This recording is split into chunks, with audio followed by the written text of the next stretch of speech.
Hey, Detroit, you are watching Beauty in the D live streaming on Facebook, YouTube, and other top social media platforms. Remember to like, follow, share, comment, and subscribe. And thank you for watching WJZZ TV, the coolest station in the world. So I want to give a quick shout out to sponsors of the show, Mina Martinez, who handles all of my social media marketing, and of course, the London Consulting and Insurance Firm, who sponsors and powers this show. So this week is no different than any other week. I bring nothing but the most influential, powerful guests that I can find in and around Detroit, and I'm not going to disappoint again this week either. Today in the studio we have Dr. Ebony Stone. Welcome. Thank you. Influential and powerful. I like that. Yes. That's all we have up in here. Okay. I love it. So let me read your bio so that our audience can get a better view, a picture of who you are. Also, they can call in if they like to ask any questions. That number is 313-355-6018.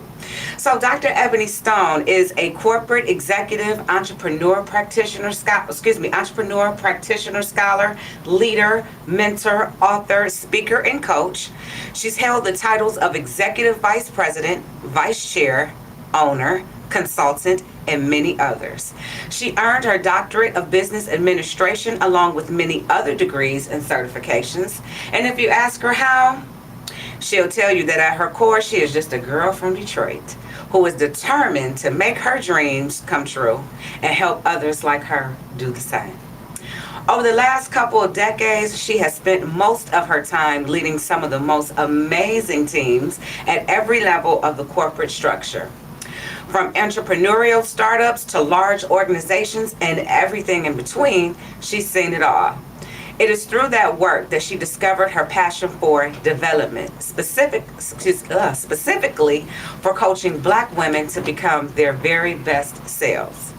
As a woman, a Black woman in corporate America, she quickly noticed that as she walked into meeting after meeting, there weren't many that looked like her, that had the same experiences as her, that could relate to the life that she lived outside of the walls of any corporate structure.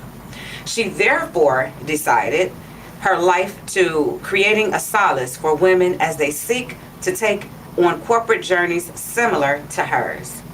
Dr. Stone recently released her debut memoir entitled The Power of the Pause, a transparent look at her struggles through life in corporate America that pushed her to the brink of destruction. She candidly talks about her fight to reclaim her mental and emotional health while offering a framework for others to reclaim their power through the use of pause. She offers keynotes, group coaching, and workshops to assist others experiencing similar journeys. You can keep up with Dr. Stone and all that she has going on by following her on all of her socials. So again, thank you and welcome to the show. Thank you for having me. I'm excited about being here today. I'm excited to have you here. Yes. I try to bring on guests that I can learn something from, as well as the audience. Topics that may go through our head, but we really don't take time to talk about out loud, and more importantly, how it impacts us. So I'm really happy to have you here today. I feel like you're very relatable. You're just a girl from Detroit. I always say the same thing. I'm just a girl from the number streets. Just a girl from Detroit. Yes. So we're going to start with talking about your educational and professional background, because your husband says you don't talk about that enough. Yeah, he does. He told me, he said, well, Ebony, why should people listen to you? They don't know. I know, but they don't know. And I said, It's well, part of your testimony, girl. it is. Yes. It feels, my dad used to use this word, I don't even think it's a word, braggadocious. I don't know if that's a word or not. But no, it's not braggadocious. I had a friend that told me, not to cut you off, but I had a friend that told me, hey, I'm not impressed with titles and stuff. I said, that's fine to not be impressed with titles. I said, but you do have to give people the respect that they have earned. And nobody just gave you these degrees and certificates. No, You worked for them, And okay? yes. So let's talk about it, and paid a lot of money for it. Yes, and put, in the dedication and determination, the consistency. Yes. That's all wrapped up in it. So no, it's not being braggadocious. You earn the right. And it also can help inspire someone else to let them know, keep pushing, and talk about the experiences that you went through. So let's talk about your educational background first, because it was the educational background that led you to your professional pathways. Yeah, so I started out at my undergraduate degree. I earned it at Oakland University in Rochester, Michigan. Okay. But I started out as an engineering major. Mm-hmm. And I really went into engineering because back in the 90s when we graduated, that was the thing for us to do, right? Is to go Yeah, into because they said it was engineering, money. It was a lot of money. You're Yeah. good at math, Uh-huh. good at science, going to be an engineer. Yeah. Didn't really have any passion for it, but at 17 when I graduated, I didn't know what I wanted to do. Uh-huh. Everybody told me you're going to be an engineer. And I it said, sounded good. all right, sound good to me. The money looked good, so let's do that. Yeah. And then I got into a semester where I had a couple of physics classes, calculus classes, Wow. thermodynamics, and I was like, what am I doing? Mm-hmm. So I changed my major, and I ended up graduating with a management information systems degree. Okay. And went to my first job and just really enjoyed working with people. And so I went on and I got an MBA. Got my Okay. MBA from Wayne State. And then I told my best friend, who is a psychologist, I will never do a doctoral degree. Good for you. Glad you're that dedicated to something. I'm not. But then fast forward a decade or so, and I did find a passion for just helping women, specifically black women, Yes. coaching and mentoring. And so I went back to school to do my doctorate. I did my doctorate at Lawrence Tech Mm-hmm. in business, and I wrote my dissertation on the impact that mentorship has on women in senior leadership positions. Wow, that's deep right there. I am impressed. So let's talk about the dissertation. Give me a few pieces or facts that support why having a mentorship and leadership is important. Well, we know that our representation is not there for us in most places. And so we need a mentor because as black women, our experience is different. Yeah. In the book, I talk about how Ayanna Pressley made a comment. She said she felt seen and unseen at the same time, hyper-visualized and invisible at the same time. Seen and unseen at the same time. That's Yep. deep. Hyper-visualized and invisible at the same time. And I think often as black women we are. And so we need help getting to those places. And I found that women that are able to continue to ascend corporate ladders typically have mentors and sponsors to help them. Okay. Because it gets rough. It gets rough. We live lives that most can't relate to. If you're not a black woman, Yeah. it's hard to relate to being a black woman. It is. So you need somebody to help you. Because we have to deal with so much in the strength. Like people say, you know, strong black woman. It's not so much that I want to be strong. Let me just say that. I don't have a choice. Yeah. It's not optional. You know, so we are strong, but that is not all that we are. Uh-huh. We need the moments to be fragile And vulnerable. and vulnerable and But it's hard. to share. But the world does not create those spaces for us. Mm. And so when I wrote the book, that's part of the reason I wrote it. What I was experiencing was difficult for me. But as a black woman at one of the most senior levels in the organization that I was at, it was not the organization. It is the world that we live in. I want to make that clear. The world that we live in doesn't create a space for me to say, as a black woman, I'm having a rough time. Right. Right? They expect you to get over it. Yeah, you need to push through it. You need to move. Oops. I'm gonna fix this for you. You need to keep moving. Yeah. And so that was rough for me. But I don't think it, like I said, I don't think it was the organization. I just think it's the world that we live in. Yeah. Black women are strong. Black women do everything by themselves. We don't need help. We don't need space. We don't need time. We don't need pauses. But we do. We do. The human being is But not we do. designed We're not that a way. robot. Not at all. So let's talk about your professional background. And I'm just, thank you. I'm a few times throughout here I will be referring to as Dr. Stone. Okay. So I'm going to give you your respect. You Okay. earned that, okay? Thank you. Dr. Stone. Let's talk about, like, you've held numerous positions, vice president, chair, consultant, owner. Let's talk about corporate, though. I want to kind of focus on corporate and then transition into entrepreneurship because, Sure. of course, you know, I love talking about entrepreneurship. But, you know, in corporate and how you ascended. Okay. Yeah, so I started my career actually before I graduated. Okay. I was recruited the semester before I graduated. Mm-hmm. And so like I often do, I took on too much. That's what we And, do. yep, I worked full time, took on 18 credits, and just, Ooh, that's a lot working full time. baby. And then I had to drive from Rochester to Detroit. Had to be at work at 7 o'clock in the morning. Worked until 3 o'clock in the afternoon. Drove back to Rochester and took evening classes. And was crazy enough to do it while living in the dorms. Wow. But I got it done. You got it done. Yes, that first job, it was pretty cool. I met two young ladies that were amazing, and they mentored me. And what was the job? I was what was the actual title? It was a systems analyst, Okay. project analyst, and then a systems analyst. Okay. And then eventually I went on to work in our project management office. Sorry, the mic is falling. I don't know. Just kind of sit it up there. Got it. Okay. Okay.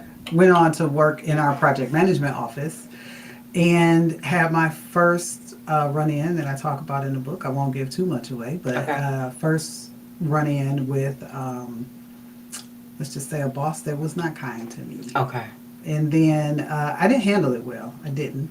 If I coach somebody through it now, I would have them do it completely Totally different. different. Yep. But I send it pretty quickly.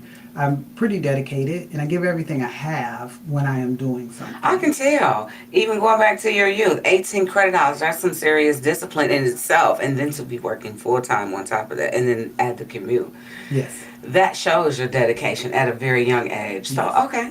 And then I moved on. At that point, I honestly just walked out. I didn't know what I was going to do. Okay. At the time, I was dating this wonderful young man who is now my husband of Okay. 22 years. And he said, we'll figure it out. Even before we got married, he was just like, we'll figure it out. And that is where the entrepreneurial bug hit me. Okay. And so I went back to work just looking for something to do and started working in mortgages. I really didn't expect to ever be in mortgages, but But you needed something to I do. needed to check.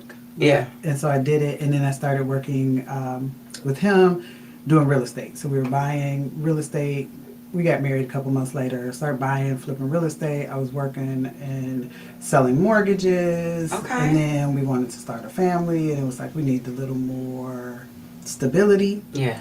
And so I had done some consulting in there, some of those types of things, and then I went on Was to... it IT consulting? What type of consulting Oh, it was was it? management consulting. Management consulting. Yes. The lady who walked off the job. The lady who walked off the job. Yep. See, it's important to share all of Yeah. that. So what I forgot to mention during that first job, I was there, I think 5 years, and I went back to school. That's when I went back and did my MBA. So I Okay. did my MBA. I was already working full time. I just kept going. So I did my MBA, did some consulting, and then eventually landed in a pretty progressive organization that offered me a lot of opportunity. And Okay. so in that organization, it was a larger organization, mortgage organization.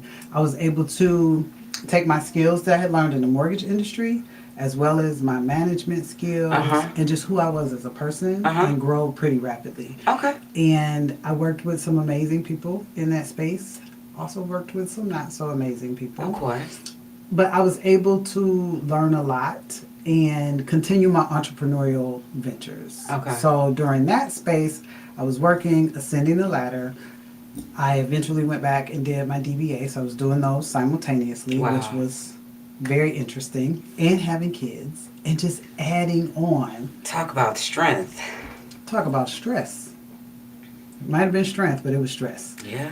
And so, But you did it, so. Yes, I did it. And so eventually, you know, I kind of climbed the ranks, and not alone. I had mentors and sponsors along the way. And And that's what helped you. yes, and I recognize that my dedication to my own personal development, as well as having those mentors and sponsors to help me along the way. Okay. is And what so got me there. that's what helped you, probably gave you the idea to write the dissertation about that, because you Yes. knew firsthand that Absolutely. that was important. And what I do not want to leave out, I am a Christian. Okay. Right? And so I know for sure that it was nothing but God. that got Oh, me through. absolutely. And He sent those people to my life Mm-hmm. and those experiences, good and bad. Absolutely. Hey everybody, you are watching Beauty in the D live streaming on Facebook, YouTube, and other top social media platforms. Remember to like, follow, share, comment, and subscribe. And thank you for watching WJZZ TV, the coolest station in the world. We're here today with Dr. Ebony Stone, and if you would like to call in right now and ask her any questions, she'll be more than happy to answer. You can reach us live at 313-355-6018. So yes, we do. It takes, even with raising children, it takes a village. You know, Yes, it does. you can't get there by yourself. Not at all. So yesterday, I had the opportunity to go with my mom out to Blocks. If you're from the Detroit area, you might be familiar with Blocks Farm Stand. We bought a bunch of corn and green beans and that type of thing. And we were just talking, and my mom was talking about how she worked from 7 to 3 and came home and she cooked for us every day. And then she cleaned and she did all these things. And I said, well, good for me. I didn't have to cook because you were doing it. So I'm blessed enough to have my mom right here in the city with me. Yes. And so she would pick my kids up from school, and they were usually Yeah. fed by the time I got home. By the time you got there, Now, she did tell me I will feed them, but I ain't doing homework. Okay. So, That's on you, Mom. right. I had to do homework when I got home, but they were already fed. Yeah. You know. So I say that to say it takes a village, whatever we're doing. Mentors, mentees, coaches, and then family, sisters, and I say sisters is friends. Yeah. Right? It's important that you just have people around A you. good support network. And that you use that network, because that's what I find.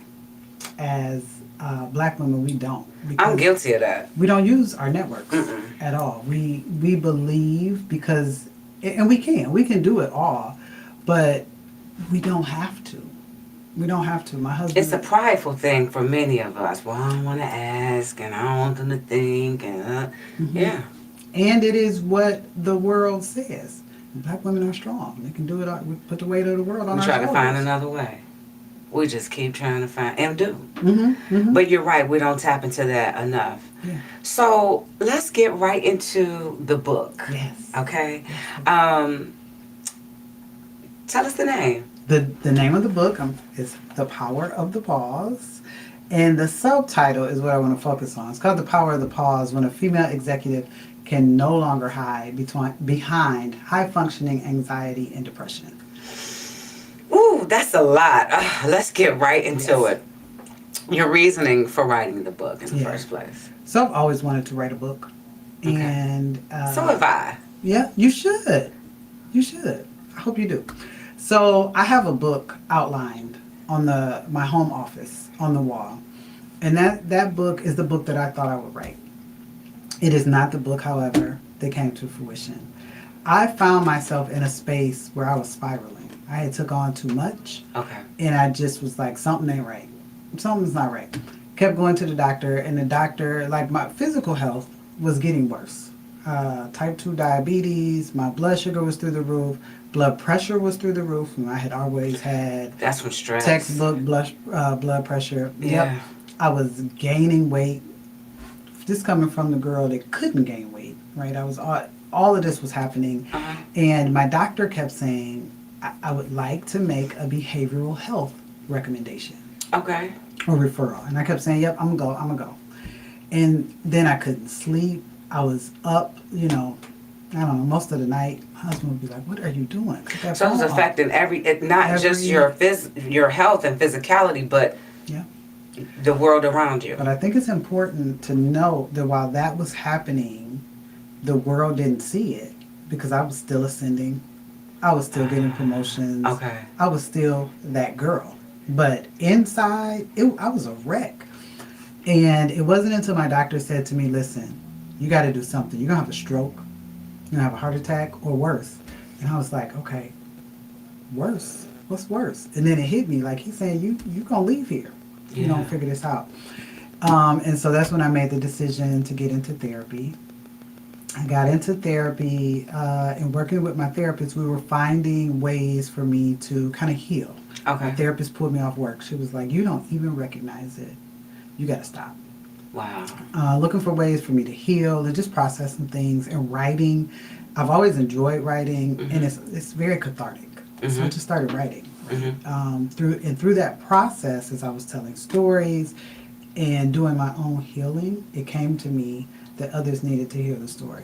Mm-hmm. And so at that point, I engaged an editor to help me put together all these pieces. So how did you find the editor? So that was a whole process. She's great, by the way. Her name is Chloe. Chloe's Thoughts Editing, if you're looking for an editor. But I just went and Googled black female editors. Okay. Because I wanted to work with a black woman. So she's local? She's local. Okay. Yep. But I got a list and I just started interviewing them because I didn't know what else to do. I've never done this before. Right. Once again, you're taking on a project. During the healing, you still taking on projects. So I'm just interviewing editors. Uh-huh. And I connected with a few, and then I'm like, how do I decide? Uh-huh. Do I just decide on price? That doesn't seem right. But I used to work with a girl who's a book publishing coach. A book publishing coach. Yep, she teaches people how to self-publish. So I reached out to her, and she said, well, I can give you some recommendations. And she did, and one of the women I had already found was on that list. So you knew, that's how you chose. Yep. Okay. Yep. Uh-huh. And the process was interesting. Mm-hmm. I didn't know what to expect. Chloe's amazing, though. You go back and forth a few times. So, of course, I did research to figure out what's the editing process like. Yeah. And editing is a lot more than proofreading. Okay. It is making sure you tell your story. It's making sure things flow. You stay on course. Yep. And so there are at least 4 phases that you go through. Really? Yep. And so the first phase is the developmental phase of editing, where the editor takes your book and helps you develop the flow and the story. So at that point, there's not a whole lot of proofreading and commas here and commas there. It is the overall concept and like, what are you doing? When I got the first edit back, and I shared this because Chloe told me, share my words however you need to. She wrote me a letter. Okay. When she sent the edits back. Okay. And she said, the world needs this book. After reading your book, I was so moved to get back into therapy that I had made appointments to do consultations with 4 therapists to make a decision as to which one she wanted to use. Yeah. And so at that point I knew I had done the right thing, even though this was not the book I was looking to write. Wow. I mean, and you have no idea, so many people need to hear this right now about therapy. Therapy is so important. I've gone through therapy, and I have a testimony of how it has helped, and I put my daughter in therapy. Kids need it too. They're dealing with so much that, everybody needs to hear this. Stephanie, the last time you and I talked, we talked about our kids and what they went through and how they have, I don't have mine handy, which is odd. Is the one time I don't have my phone, but they're walking around with those phones in their hands, and it is constant stimulation. All day. It is constant information for them to have to go through. We didn't have that. No. Right? You make one wrong move, it is all over the internet. Yeah. For the world. And then their communication. I let my daughter have a sleepover last weekend. 2 of her girlfriends came, and I go in the living room. They're all sitting, in different chairs, and they're like this.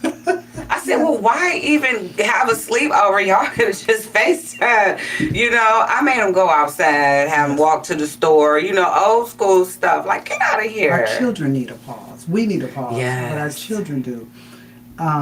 So I witnessed the same thing, right? Okay. The kids are together and they're just like this.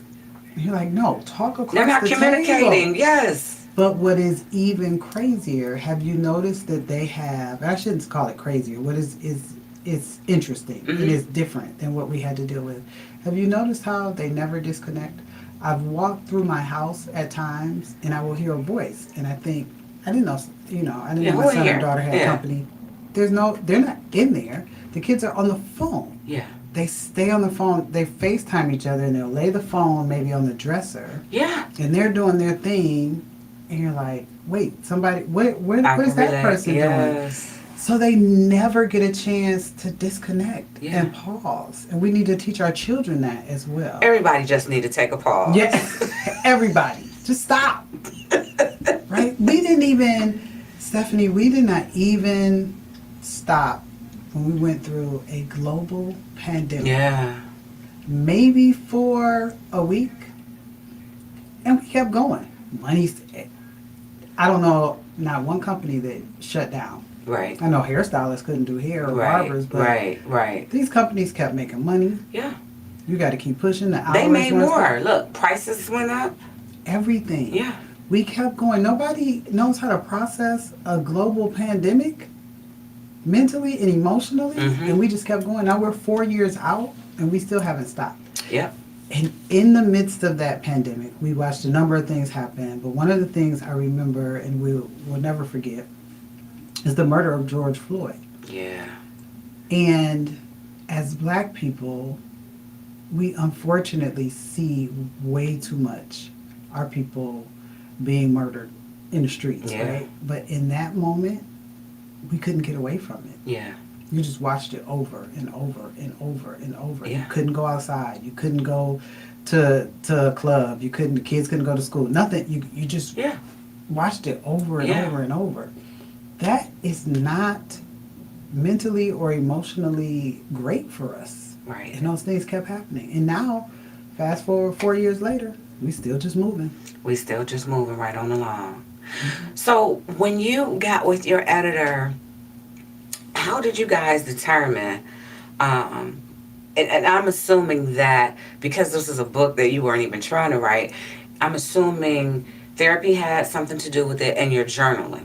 Am I Yes. correct? Yep. And so the pieces of the book that your editor chose, to put into whatever type of chronological order, did it come from you journaling, or did it come from you just assessing what you and other many of us Yeah. need? Great question. So what I did before I sent anything to the editor was I went ahead and I took my journals and I kind of went through it myself, like, what do I want to share? Because there are some things that the world doesn't need. The world's not privileged to. Yeah, I'm not absolutely. hiding. Right. But I decided to go on this journey. Okay. Not my husband, not my children, not my mom, not my friends. So you don't need to pull them so into you it. don't, Nope. Yeah. So those things, although I wrote them and I talk about them in therapy, the world don't Right. need to hear about them. And then I was like, if I want this to be for women in corporate, I need to share the corporate stories. Yes. And so I put some things together myself before I sent the first version Okay. over to her. So Okay. she never got like So you decided, yeah. yeah. Mm-hmm. And there's still some pieces that may go into what she did say is, this is great, but I really want you to consider a series. So although nonfiction books aren't typically done in series, some are. And so I'm considering that in some of the other writings that I've done and putting those in books to come. My mind just got to spinning listening to you talk about that in particular, how, this series. I think that's a great idea. I think you should think about that. But this just came out of nowhere. Okay. Tubi is hot right now in Detroit. I'm just saying. So I don't know if you watch it or not. I do. Actually, one of the kids that I have watched grow up, I watch him on Tubi. He's in Tubi movies. It's so Okay. cool. Yeah. So a lot of, and I'm not just saying that because I'm a girl from Detroit. Okay. I'm saying that the Detroit movies have really good storylines that are relatable. But you know what would really be relatable that I haven't seen anything like? A series about that. Hey. About a black woman, what she encounters. Not just the street. Like I said, I love, I love the Detroit-based movies, Right. but something on that level, I can relate to that, but I can more so relate to this and the hustle and the grind, and so many other beautiful women from Detroit could relate to that as well. Yes. That might be a good nonfiction series to think about. I'm so open to it, and yes, we'll be thinking about it. I just threw that out there. I'm sorry. Yes. No, you're fine. Yes. I know it's something my husband would be interested in, and I've considered it, and a number of people have said, like, hey, maybe this should be a movie. And so we'll think about the movie rights and Tell the story. Yeah. And it's not even, I couldn't tell you a dollar amount, but I mean they're making them left and right with the equipment and technology. It's you can put together a low budget situation and then just grow. I'm using Dennis Reed as an example. He has just blown up. Now he has Homestead where he's producing, putting other people on.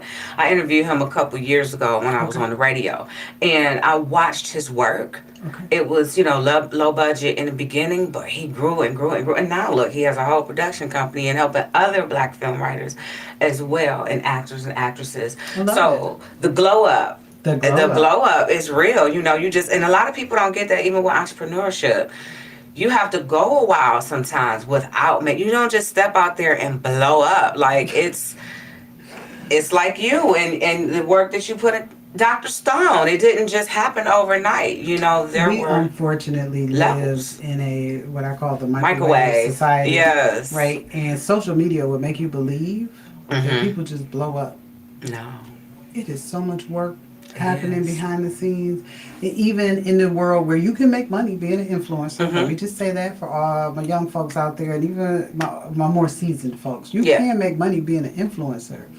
But I just recently read an article about a young lady who had, I don't know, a couple 100,000 followers and could not sell 100 t-shirts because there is work that has to go behind these things. Social media is a part of the Yeah. marketing and advertising campaign. It is not the Exactly. marketing and advertising campaign. Yeah.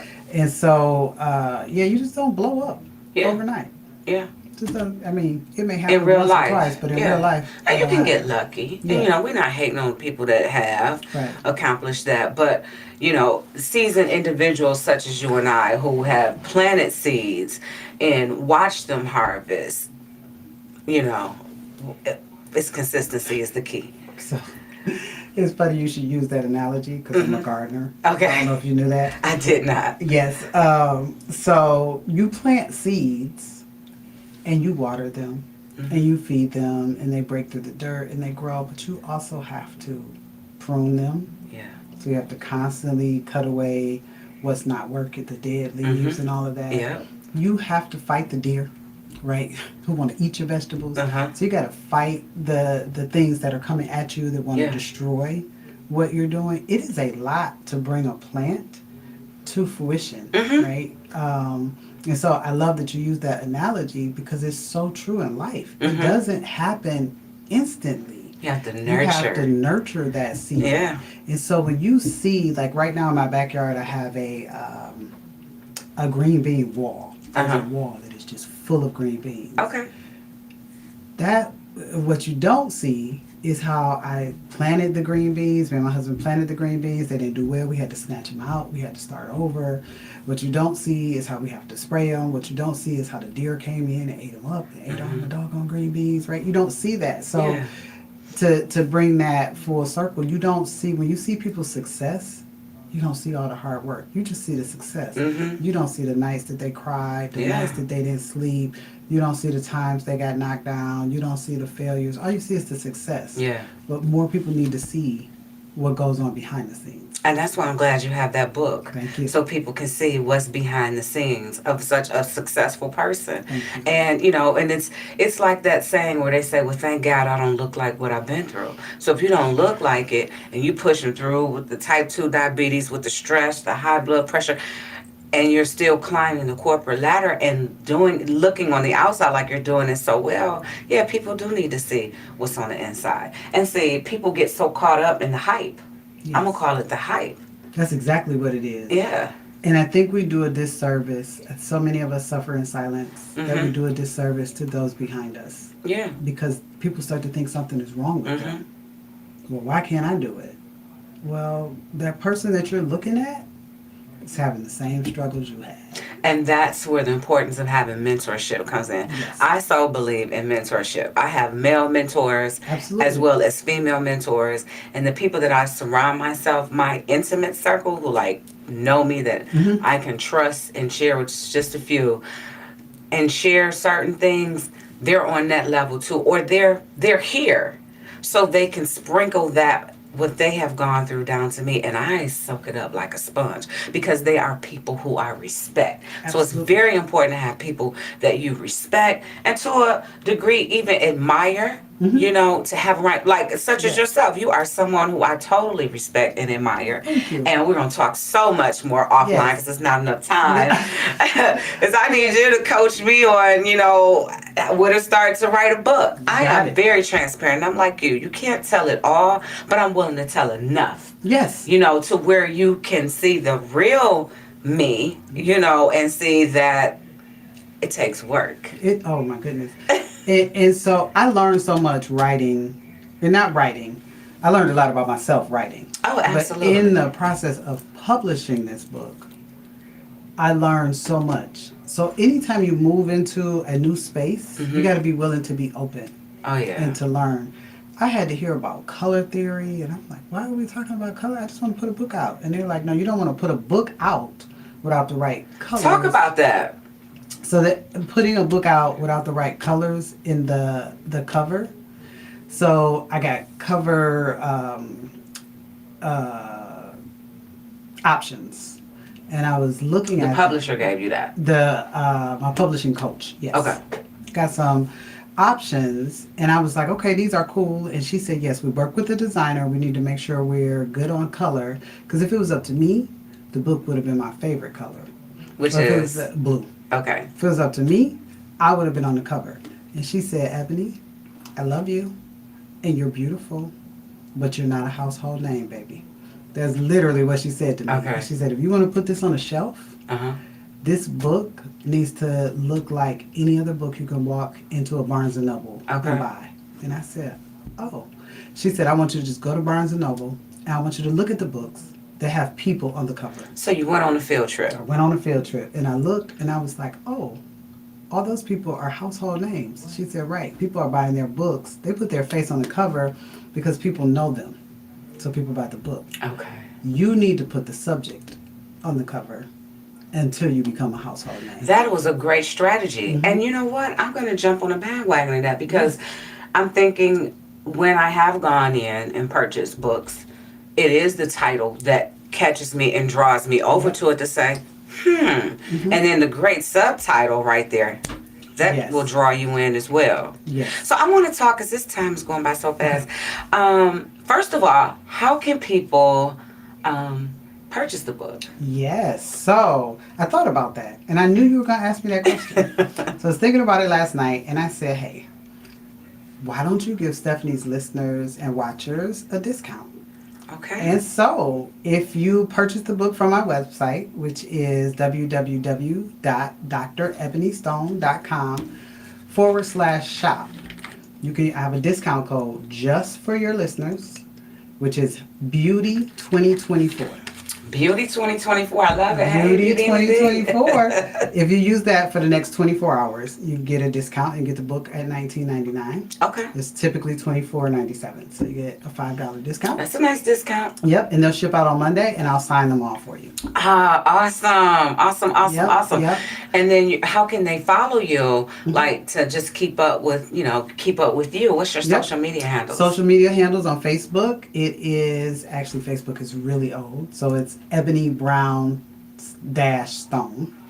Everything else is Dr. Ebony Stone. LinkedIn, Instagram, TikTok, because my son told me I need a TikTok account. Okay. Y'all work with me. I'm trying. So TikTok is Dr. Ebony Stone. Everything else is Dr. Ebony Stone. Okay.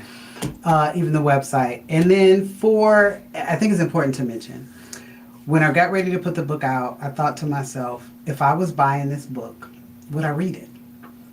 And the answer I came up with was, if I had time, yes. But if I didn't have time, I would read a page here or there. And when I was in that space, I listened to a lot of audiobooks because I just didn't have time to sit down and read. And I was so tired that when I sat down to read, my body just said, oh, she sat down and go to sleep. Yep. So you can also buy it on Audible. If you need to listen to it instead, it is on Audible. You just search the title and purchase it on Audible. That works for me. I listened to 50 Cent. He just recently came on a book. Okay, I haven't listened to his book. Oh my goodness, it's awesome. Kind of similar to yours, just that consistency, how he even got from 50 Cent to Power to, and I couldn't stop listening. That was my first time not really my first time listening to an audiobook, but where I was just so engaged, like I went right through it. So I think that's a wonderful concept. Did he read it himself? No, yes, he did. He read it himself. So did you read yours yourself, or did you have a different I read voice? it myself. Love it. So maybe that's why I was so much engaged. You know what I mean? Like I couldn't, because it was his words. His story. You hear the emotion. I just did an interview with my audio engineer, who's also a black woman. You might find a kind of a theme here, Okay. right? Absolutely. And she's amazing. Her name is Robin, Audio Engineers of Detroit, and Shout out. she taught me a lot. So I sat down, again, not knowing, and I was like, I'm gonna sit down and I'm gonna read this book. And I started reading, and we got through the first session, and I said, okay, I'll be back tomorrow. And she said, your voice is an instrument. I said, oh. She said, you need to rest. I said, oh, I didn't know. I'm not a singer or anything, Right. so I didn't know. So after writing, there was so much more to learn, Yeah. even through the audiobook process and Yes. figuring out how to get it mixed and mastered and all of that and get it on the And the process. inflection in your voice too, I'm certain. Like certain Yes. things that, you probably were more so emotional about. And being coached through that, because there are some things that are pretty intense in the book and they're emotional for me. And Robin said, as long as you are not blubbering crying, your readers need to hear that emotion. Ooh. And so I'm guessing, I haven't listened to 50 Cent's book. I'm going to go get it now and listen to it. I'm guessing that's probably what you hear. Yeah. Is his raw emotion. I was very engaged about what happened to him. I listened to Kerry Washington's book. Okay. Jennifer Lewis's book. Mm-hmm. If you listen to love those her. books, just the raw emotion. Yeah. And so it was important to me to give that to my listeners as well. So if you listen to the audiobook, you will hear that. You will hear just raw emotion in some of the parts of the book. So let's talk about some of the services that you offer, Yes. like the one-on-one coaching, leadership development consulting, and then you are even going to ghostwrite services and voice services for audiobooks as well? Yes. Okay, we got to touch, the first thing we need to touch on is what do you offer? Let's talk about the one-on-one coaching. Yes, one-on-one coaching. If you are looking to continue to ascend the corporate ladder and you want some coaching, I do one-on-one coaching. Okay. If you go to my website, you can fill out a form. It'll come straight to me, and then we will have a consultation. I'll tell you what I offer specifically in your case. And what does that consist of? Is that like life coaching? Like what specifically does the one-on-one? It is more executive coaching. Okay. So helping you kind of build your brand in the corporate world and skill sets that you need to build so that you can continue to ascend. Okay. How you navigate networking, things of that nature. Okay. And then the leadership development consulting, Mm-hmm. I have found that a lot of smaller organizations, as they start to grow, they're bringing on leaders and they don't know how to develop those leaders, right? So now you got people leading people and you're trying to figure out, how do I teach them how to do this? Because it's the first time. So I can come in and build a program for you in order to do that. So that would be like for small businesses, nonprofits, things of that structure? Yep. Okay. Yep. And then I enjoy writing. Okay. And so through this process, I've added a couple of services. So if you're looking for a ghostwriter, a lot of people say, I can't write. I believe everybody can. But if you just would prefer to tell your story and have somebody put it on the pages for you, I can help you do that. And then I fell in love with the process of recording an audiobook and found that a lot of people won't record an audiobook because they don't want to hear their own voice. Are you serious? Yep. Wow, I never even thought of it. So how do you find these authors who have a message to get out but can't do it audibly? How do you find those individuals? They actually come to me because I've done an audiobook and they want to know. And they're like, well, I don't want to do it myself. Can you help me? I'm like, sure. If you want me to read a book, I'll read a book for you. No problem. Yeah. I would recommend, like, I'm more than happy to do that for anyone. But if someone wants to do an audiobook and they want to read it themselves and they just don't know where to start, I can help point them in the right direction. I am not about gatekeeping. I'm all about helping. So, but some people just don't want to do it. Or they're not comfortable. Reading makes them nervous, right? It would make them nervous to do it on the mic, or maybe they need a different voice, or maybe there are multiple voices in the book. Maybe it's a fiction book that has a man and a woman, and it's a man that wrote it. He wants a woman's voice to do the woman's part. Any of that. Okay. Yeah. That's awesome. And they can find you on social media offering these services and products. They can, but mostly on my website, which is www.drebonystone.com. That's the best way to get in touch with me. Right, Dr. Stone. So, how long did it take you to write the book that you really weren't trying to write? Nope. I think had I done this myself, and I would have without the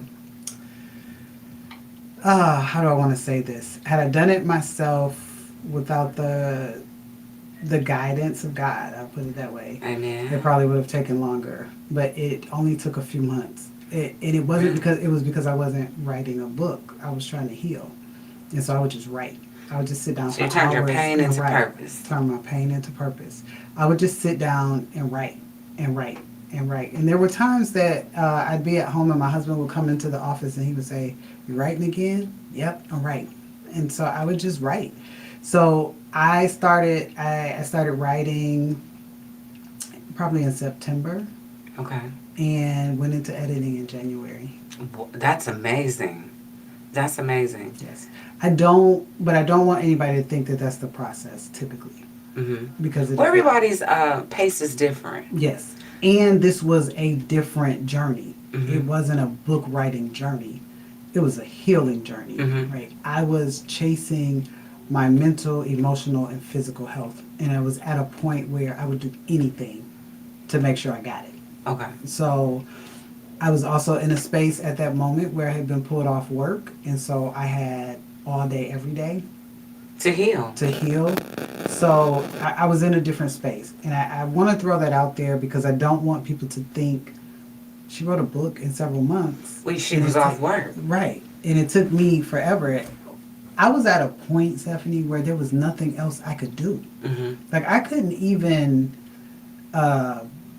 run my business, right? I just couldn't do any. I was so full and spiraling so fast that there was nothing else that I could do but write. So was it and heal. depression, anxiety, or both? It was both, right? And I still deal with anxiety, Mhm. right? I've been able to work through with the help of my care team, the depression. Can't say it won't come back, right? Mhm. I think people often experience depressive episodes. Absolutely. So I can't say that it won't come back, but the anxiety I've dealt with probably most of my life. Now that I know what it is, I think I've dealt with it most of Give my me an life. example of like something that's anxiety related. I'll give you an example tied to the book. So when people found out I was putting a book out, Mm-hmm. everybody wanted to support me, and I love it. I love the support that I got. But I got questions. And the question was, when's the book coming out? When's the book coming out? And I kept hearing it, and I felt like, I started feeling like a failure. And like, I need to speed up. I need to speed up. And you feel like somebody has taken your insides and just kind of shook them up like a Yeah. snow globe, and you're trying to make sense of it. And then I said, wait, stop. I don't have to put the book out. I don't have to have it out on any particular date. And my therapist always says to me, what are the facts? And I was like, what are the facts? The facts are I wrote a book, and the answer is it'll be out when I'm done, right? And so I have to slow down. Yeah. But I experienced But you're moments so like used to that. keeping up from that corporate world with deadlines and Yes, bottom lines and right. And it's you have a this brand that you want to keep going. I did my first live a few weeks ago. okay. How Again, was it? I'm learning social media. It was great. But let me Okay. tell you what happened. Again, I'm used to, you got to keep going, you got to keep going. So I'm Uh-huh. out in my garden. I want to do the live in the garden. It's the backdrop. It's going to be perfect. Put up the tripods. And is the lighting right? Am I on the right angle? Okay, push the button, go live, and I start going. And I asked, how was it? Uh-huh. And my husband said, oh, it was good. My nephew said, you did good. And my son said, it was all right. And I was like, what was all right about it? He Uh-huh. was like, people just want to see you, Ma. You don't need all of that. But I had worked myself into this tizzy Yeah. of Of it had to needing be to have perfect. it. He was Yeah. like, they just want to see you. They just So the wanna see last you. live I did, I was in the front seat of my car. Okay. Because people just want to see me.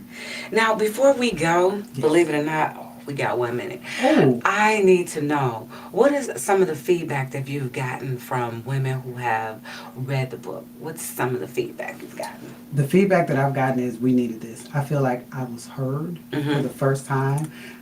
People that listen to the audiobook tell me I feel like you were talking to me, like we were just having a conversation. And people that have read it said they feel like somebody sees them. They feel like they see their lives playing out on paper. What a great way to end. People feel like they see their lives playing out on paper. Yes. Thank you again so much for being here, Dr. Thank Stone. you for having me. Thank you guys for having me. This time went by so fast. It did. And you filled it up with such great information. So thank you for spending time on your Saturday with little old me. I feel so privileged to have you here. With the powerful, influential Stephanie. Thank you so much. Yes. And thank you, Detroit, for watching Beauty and the D here every Saturday live from 1 to 2. We are live on Facebook, YouTube, other social media top platforms. So remember to like, follow, share, comment, and subscribe. And thank you for watching Wjzz Cool TV, the coolest station in the world. See you next week.